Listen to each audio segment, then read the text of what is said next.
Welcome to the start of a new anime review series. Thinking, really? This is the third one you work on, even though you're on your break from Tokusatsu stuff. Well, actually, this series actually was planned to do anyways. I was planning to do this after one of my other ones, but I figured though I caught up with the series, why not watch the anime? What anime is it? Spy X Family. I've heard some good things about the show. Now, the stars of the show are the following: you have Lloyd, who is a spy who the first thing you see him doing, by the way, Yor herself, who is the assassin, she just showed up to episode 2. Yes, 2. Though episode 1 also introduced to Anna, the adorable little girl who ends up being Lloyd's daughter. Finds her randomly in an orphanage, and she's a telepath. Yep, that is come to play, and of course there's one point later on in the series where her powers don't work for one day. There is also mention about, of course, Yor's brother. I'll get to more of that in a minute. So, first you see, basically, explaining the whole thing about East versus West type of thing. This is probably a play on real life Cold War stuff. But basically, the way the series is, you look at it, you could say it's an ultra version of Russia, kind of. But if Russia was split in half, based on the map size, it looks like it's Russia, possibly. So Lloyd's code name is Twilight. That's his assassin code. That's his spy code name. So we see him where he's posing as another political figure, trying to embarrass another minister for revealing the fact the guy wears a toupee. Yep. So the guy thinks standing up to him like the real guy, but it's actually Lloyd in disguise. And then the real one shows up, not only after he leaves, like, hey, you want to go with juicy photos? He's like, I already handed him out already. Like, what? And he does this little reveal thing. He pulls the face, and it's basically a face mask. Not like it's one of the typical disguise I've seen in when it comes to spy stuff. So after he completes the mission, after he burns, and he goes to talk to the minister's daughter, and after chatting for a bit and see one get proposed to, he's like, just wipes his face off with a napkin.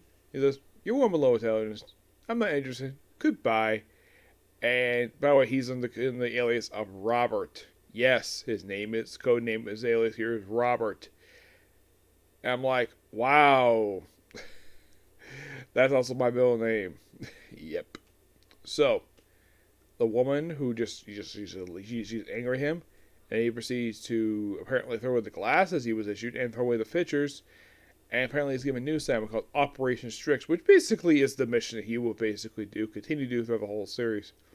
His job is to infiltrate, is basically get close to a political head of a political party, the Union Party, named Deadman. Now he does not physically appear at this point. He appears later on in the series.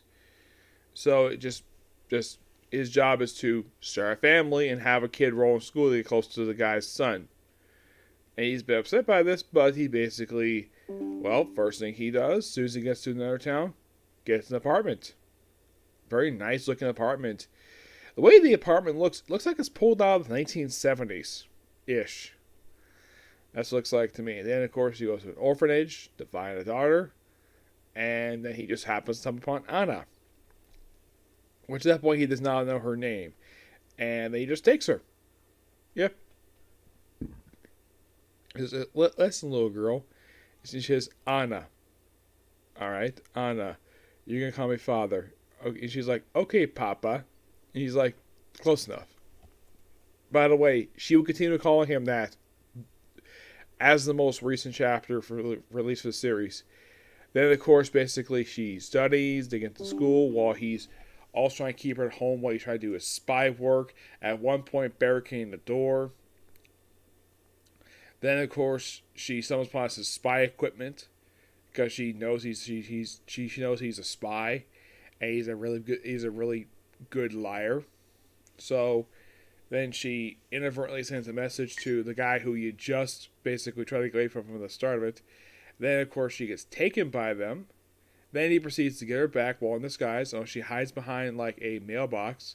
I mean, she knows basically the one who rescued her is in fact her papa. So Then, of course, basically, like, even after, and he tells him, like, you have a daughter, right? Yeah. All right, then stay away from mine, and we'll still stay away from you. Then, like, okay, so then, of course, they have the face-to-face meeting, interview. But he needs the mother, too. It's like, oh, crap. So then, of course, basically, he's like, okay, the next episode, gotta find a wife. And this will introduce to Yor, who works in a office, like where he works for City Hall, where she's single,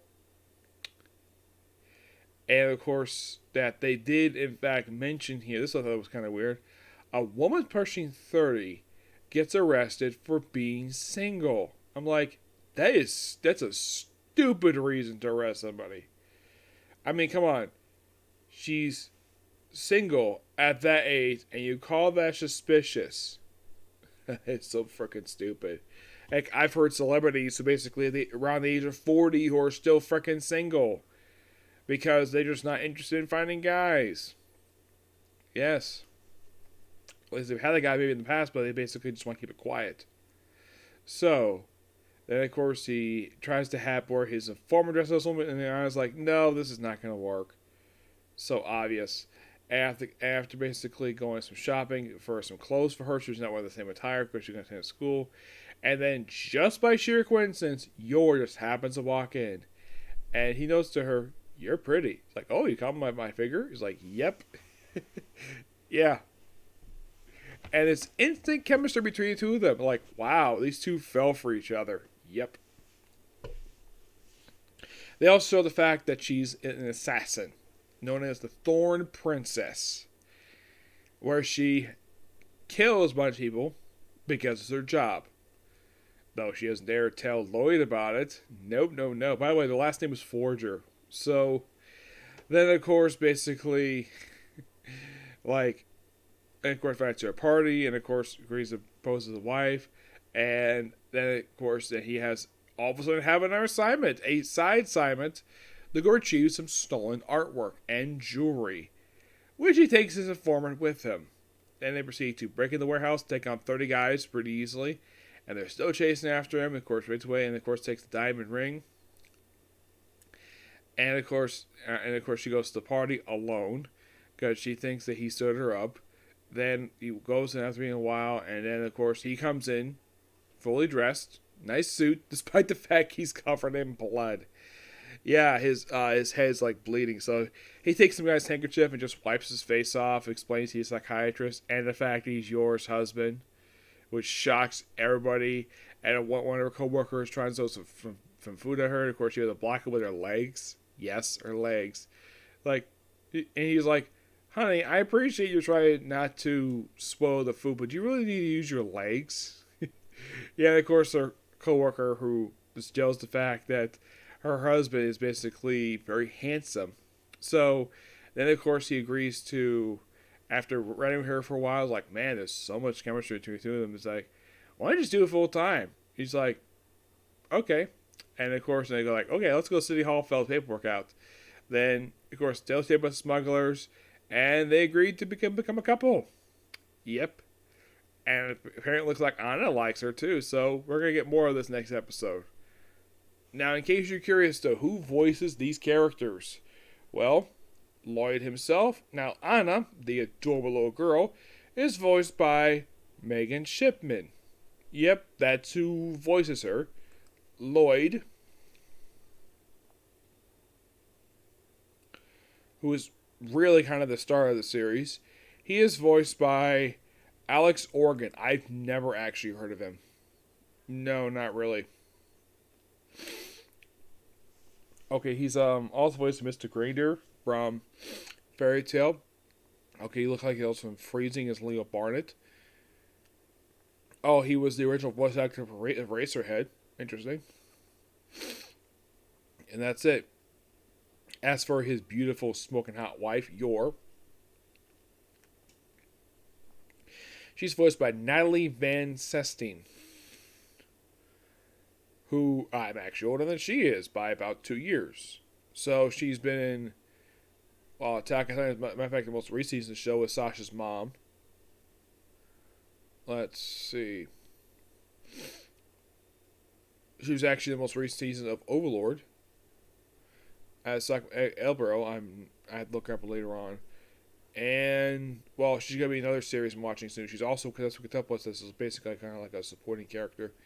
But I'm definitely looking forward to hearing her voice in another anime I'm going to discuss really soon. Yep.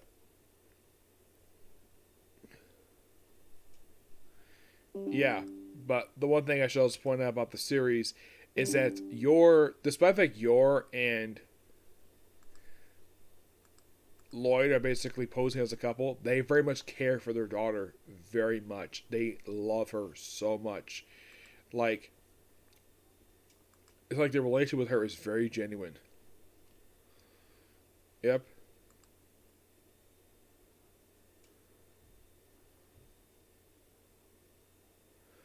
Which I'm very much looking forward to talk about the rest of the series. Mm-hmm. Yep. So yeah, that's it particular review. Stay tuned for next review. It's gonna be Comic Corner, and then of course it will be, well, back to Spy X Family for about 3 episodes this time. Yes, 3 instead of 2, it'll be 3. Okay. Next video. Bye.